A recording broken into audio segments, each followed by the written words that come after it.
Les ondes de Limo. Osez la curiosité pour votre bien. Anne-Sandrine Di Girolamo.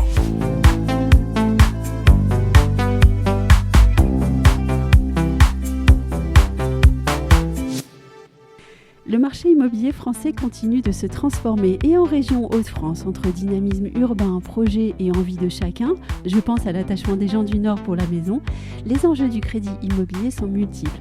Pour décrypter la situation dans cette région, je reçois aujourd'hui Geoffrey Janssen, directeur commercial régional chez Finance Conseil. Bonjour Geoffrey Janssen. Bonjour Anne-Sandrine. On va commencer par un point d'ensemble. Comment est-ce que se porte le marché du crédit immobilier dans la région, donc dans cette région, belle région des Hauts-de-France? Tout à fait, cette région attractive des Hauts-de-France. Bon, on va dire qu'il se porte plutôt bien, surtout par rapport à ce qu'on a connu il y a 1 an et demi. On sent qu'il y a une véritable dynamique qui est due notamment à la baisse des taux et puis à la volonté des banques d'accompagner toujours plus de clients et pour eux de rentrer un maximum de prospects dans cette période. Oui, vous parlez de dynamisme, c'est intéressant de savoir que les banques sont revenues et sont volontaires pour accompagner les candidats acquéreurs. Totalement, on sent une véritable demande de leur part. Aujourd'hui, on a même ce qu'on ne voyait pas avant, on voyait même des partenaires bancaires qui nous appellent pour nous demander des dossiers. Oui. Alors qu'il y a 1 an, avec le HCSF et la hausse de taux, c'était plutôt un frein sur les demandes de prêts, alors que là, ça s'est totalement inversé, comme quoi le marché, c'est assez cyclique et que ça va hyper vite en fait. C'est vrai que ça peut changer en 6 mois de temps, le marché peut totalement évoluer. Qui sont vos candidats acquéreurs en ce moment? Quel profil est-ce que vous accompagnez? Alors nous, je vais dire, chez Finance Conseil, mais globalement, de toute façon, dans le monde du courtage, 80% sont des primo-accédants. Sur la métropole lilloise, on a plus de primo-accédants, statut cadre, etc. Et sur nos autres agences qui bordent le littoral, sur la côte d'Opale, Boulogne, Calais, Dunkerque, Saint-Omer, on a des primo-accédants, soit cadres moyens, soit ouvriers employés, qui ont une véritable volonté d'accéder à la propriété.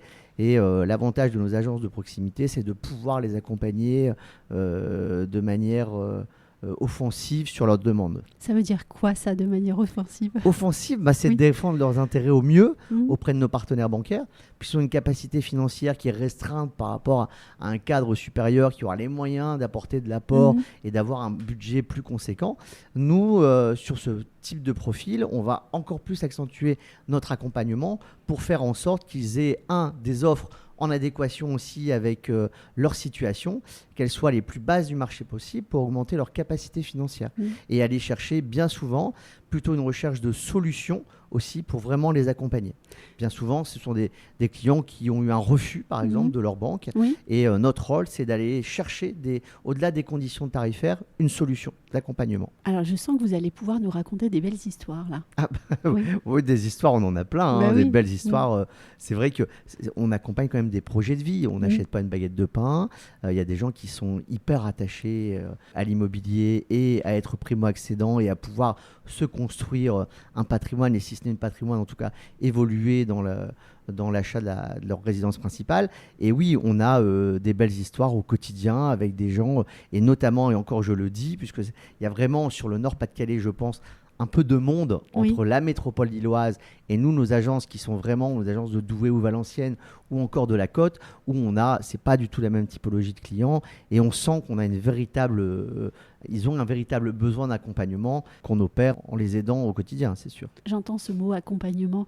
Comment est-ce que vous concevez votre métier à titre personnel? Comment on conçoit? Nous, ce métier, il a quelque chose de fabuleux, c'est qu'aucun projet n'est identique.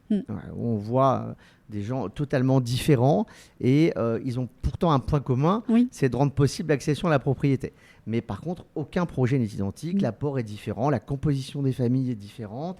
Et donc, ce qui fait de merveilleux dans ce métier, c'est qu'on ne peut pas s'ennuyer puisqu'on rencontre des gens qui sont toujours totalement différents. Est-ce que vous avez vu votre activité évoluer? Tout à l'heure, on disait que le marché se transforme de 6 mois en 6 mois. Vous, sur votre métier, est-ce qu'il a changé et en quoi? Notre métier a totalement évolué depuis des années. Moi, personnellement, je fais ce métier-là depuis 18 ans. Les parts de marché représentant entre 5 et 8% quand j'ai commencé. Aujourd'hui, plus d'un dossier sur 2 est intermédié par les courtiers, naturellement parce que en fait, les clients ont de plus en plus de besoins d'accompagnement, de demande et d'aller challenger leurs conditions tarifaires, etc. On change de banque aussi plus souvent. C'est vrai qu'on n'a plus la banque de nos parents. Nos parents gardaient leur banque 20, 30 ans. Aujourd'hui, c'est vrai qu'il y a l'effet aussi des jeunes banques en ligne. Et puis, ils ont la facilité à switcher. Et donc, c'est vrai que le métier du courtier a évolué aussi dans cette capacité qu'ont les clients à switcher d'établissement bancaire. Alors, même si nous, notre vocation n'est pas de sortir le client de sa banque, c'est d'aller avant tout lui chercher les meilleures conditions dans son établissement bancaire. Mais si son établissement bancaire n'est pas capable de s'aligner, on va offrir une contrepartie à un client dans un autre établissement bancaire. Ah oui, switcher. C'est vraiment le... Ah bah les clients, aujourd'hui les clients switchent pour tout. Mais dans la vie quotidienne, ça switch à une rapidité de dingue. Et ils le font avec leur établissement bancaire comme ils pourraient le faire demain en changeant de boulangerie. Oui. Tant que ce n'est pas de famille, de conjoint, ça va. Oui. Ah bah, ceci dit, alors, je vais pouvoir rebondir là-dessus, on a un nombre de rachats de Soul qui est de plus en plus important. C'est la séparation, on voit que pour nous aussi, c'est malheureusement, c'est un vecteur pour nous de dossiers supplémentaires puisqu'on fait beaucoup plus de rachats de Soul qu'on le faisait il y a 10 ans. Ça, c'est sûr qu'on a beaucoup de dossiers de gens qui divorcent. Et en venant sur quelque chose de switcher rapidement, nous on retrouve même des dossiers, et c'est quand même hyper interrogatif, de clients qui ont acheté il y a 2 ans et qui aujourd'hui nous reconsultent parce qu'ils se séparent au bout de 2 ans. Et c'est quand même, dans cette notion de switcher, c'est assez rapide. C'est fascinant d'accompagner la société à ce point-là, en fait. Totalement. Et puis, on accompagne la société dans sa diversité. Aujourd'hui, les primo-accédants ne sont plus les mêmes qu'il y a 40 ans. On a beaucoup de couples de familles recomposées, on a des couples de même sexe. Enfin, on évolue en même temps que la société. Alors, une dernière question, elle va paraître tellement plate par rapport à ce que vous venez de dire, mais quelles opportunités voyez-vous pour les emprunteurs en 2025-2026 ? Je dirais qu'il faut déjà profiter de la baisse de taux, puisqu'on ne sait jamais de quoi demain est fait. Aujourd'hui, c'est avec le marché, il est assez... même si on arrive sur un plateau de taux, le marché peut vite être instable. Donc c'est le bon moment. C'est le bon moment. C'est vraiment le bon moment pour acquérir sa résidence principale ou même pour renégocier ses encours. Il ne faut pas oublier que les gens qui ont acheté en 2023-2024 avaient des taux qui sont de l'ordre d'un point plus cher que ce qu'il y a aujourd'hui. Donc, il ne faut pas hésiter à renégocier ses encours, à consulter pour regarder leur capacité aujourd'hui et se dire que si on arrive à gagner 200 € de pouvoir d'achat sur son crédit immobilier, on ne va pas le laisser à côté. Et on renégocie aussi l'assurance ? Bien sûr, vous pouvez renégocier votre assurance emprunteur. La première année, vous pouvez la renégocier à tout moment. Et à partir d'1 an, vous pouvez la renégocier à chaque date anniversaire.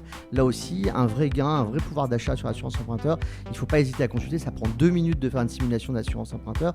Et à équivalence de garantie, vous pouvez gagner facilement 30% de votre cotisation en délégation d'assurance. Donc, on pousse la porte de votre agence tout à fait. Régulièrement. Exactement. Sur nos 10 agences du Hauts-de-France, de Lille jusqu'à la Côte d'Opale, en passant par Valenciennes et Douai, vous pouvez pousser la porte de nos agences. On vous accueillera chaleureusement, comme savent le faire les gens du Nord.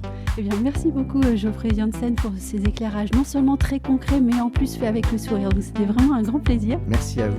Et merci aussi à vous qui nous écoutez. J'espère que ce podcast vous aura été utile. Et puis, je vous dis à très bientôt pour un nouvel épisode.